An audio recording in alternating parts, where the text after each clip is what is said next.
కెల్లంపూడి మండలం జగపతి నగరం గ్రామంలో మహాత్మా గాంధీ జాతీయ గ్రామీణ ఉపాధి హామీ పథకం నిధులతో నిర్మించిన గోకులం షెడ్లను జగ్గంపేట ఎమ్మెల్యే జ్యోతుల్ నెహ్రూ సోమవారం టీడీపీ నాయకులతో కలిసి ప్రారంభించారు। ఈ సందర్భంగా ఆయన మాట్లాడుతూ గత వైసీపీ పరిపాలనలో గోకులం షెడ్లను పూర్తిగా విస్మరించిందని, మినీ గోకులం షెడ్ల నిర్మాణానికి కూటమి ప్రభుత్వం శ్రీకారం చుట్టిందని, ఉపాధి హామీ పథకం కింద రాయితీ ఇస్తున్నామని అన్నారు। ప్రస్తుతం టీడీపీ ప్రభుత్వం మరలా అధికారంలోకి రావడంతో వాటికి పూర్వవైభవం తెచ్చేందుకు అడుగులు వేస్తున్నారు। గ్రామాల్లో పశు పోషణ, కోళ్లు, గొర్రెలు, మేకలు పెంపడానికి మెరుగైన వసతి కల్పిస్తూ పెంపకందారులను ప్రోత్సహించేందుకు రాష్ట్ర ప్రభుత్వం చర్యలు చేపట్టింది। పశువుల నివాసానికి కొద్దిపాటి స్థలం ఉంటే మినీ గోకులం పేరిట షెడ్లు నిర్మించేందుకు శ్రీకారం చుట్టింది। ఇటీవల పశుసంవర్ధక శాఖ అధికారులు గోకులం ఎంపిక ప్రక్రియకు చర్యలు చేపట్టడంతో పశు పోషకుల్లో ఆనందం వ్యక్తమవుతుందని, నియోజకవర్గంలో వందల సంఖ్యలో రైతులు ముందుకు వస్తున్నారని, ప్రభుత్వ నిధులను బట్టి రైతులకు గోకులం షెడ్లు మంజూరవుతాయని ఎమ్మెల్యే నెహ్రూ తెలిపారు। ఈ కార్యక్రమంలో MPP Thota Ravi, Thota Gandhi, Eleru project committee chairman Baswa Veerababu, mandal party అధ్యక్షుడు చదరం చంద్రబాబు, సర్పంచ్ గుడాల శ్రీలత రాంబాబు, టీడీపీ నాయకులు Kurla Chinnababu, Alla Nanaji, Alla Babulu, Maddala Manikanta Swamy, MPDO Harikrishna, MRO Chiranjeevi, APO Naidu, mandal TDP నాయకులు, కార్యకర్తలు పాల్గొన్నారు।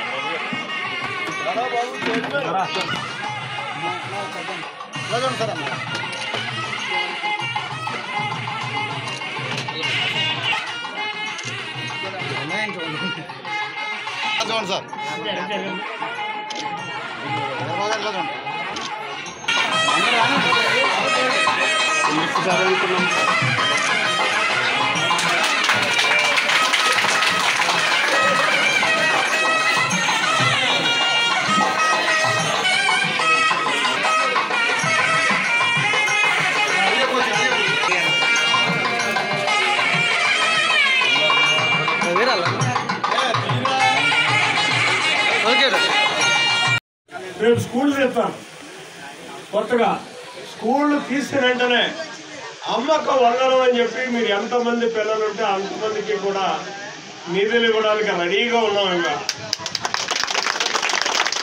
ఇంకా ఏం చేయలేదు సంక్షేమం ఆగిపోయింది, కొబ్బలాడిపోయింది అంటాడు జగన్మోహన్ రెడ్డి గారు। 6 మాసాలకు ఒకసారి వస్తున్నాడు, ఏదో ఎక్కడో దగ్గర పొందిస్తున్నాడు। ఏం చెయ్యకపోవడం ఏంటి? 10 మాసాల కాలంలో, 1 సంవత్సర కాలంలోనే మనం విత్తనం ఉన్నటువంటి 6 ప్రణాళికల్లో 3 ప్రణాళికలు పూర్తి చేసుకుంటున్నాం। మళ్ళీ మే లోపులో ఖచ్చితంగా ఉచిత బస్సు సౌకర్యం ప్రతి ఆడతల్లికి కూడా ఇవ్వడం జరుగుతుంది। మరి ఎన్ని కార్యక్రమాలు ఒక్కొక్కటిగా ప్రణాళికాబద్ధంగా మనం చేసుకెళ్తున్నాం। ఇది కూటమి ప్రభుత్వం యొక్క చంద్రబాబు నాయకత్వంలో జరిగేటటువంటి ప్రభుత్వం యొక్క అభివృద్ధి సంక్షేమ కార్యక్రమాల పండగ। ఉదాహరణకు మొన్న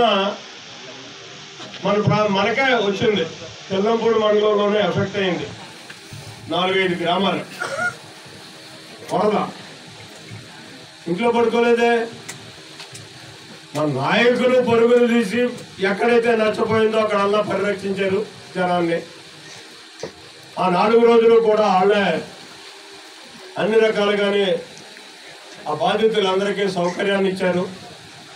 చంద్రబాబు నాయుడు గారు ఉటావుటిని ఇక్కడికి రావడం జరిగింది, రాజుపాలెం అంతా కూడా తిరగడం జరిగింది। తిరగడమే కాకుండా ఇమీడియట్గా ఆదుకున్నటువంటి పరిస్థితి, నష్టపోయినటువంటి ప్రతి ఒక్క నష్టదారుడికి కూడా ఆ రోజు వివిధ రకాల పథకాలు ఇచ్చినటువంటి పరిస్థితులు। అంటే కష్టకాలంలో కూడా ఆదుకునేటటువంటి ప్రభుత్వం ఈ కూటమి ప్రభుత్వం అని చెప్పేసి మీ అందరికీ మనం చెప్తున్నాం। ఇక్కడ ఇందాక నడిచి రోడ్ అంటే వస్తుంటే ఒక తల్లి ఉన్నాయి,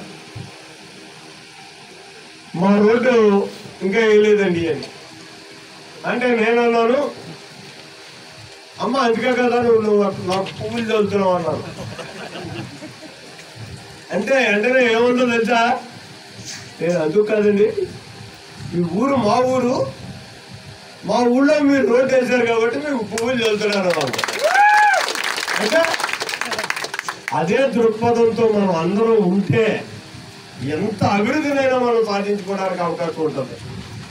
అంతేగాని పక్కోడికి ఇవాళ లోన్ ఇచ్చారు, నాకు రాలేదు, మా అన్నయ్యకి వచ్చింది, మా తమ్ముడికి రాలేదు, నాకు రాలేదని తమ్ముడు ఏడ్చి, తమ్ముడికి రాలేదని అన్నగారు ఏడ్చి, ఇలా కాకుండా ఇది పనిచేసే ప్రభుత్వం, పనికొచ్చే ప్రభుత్వం.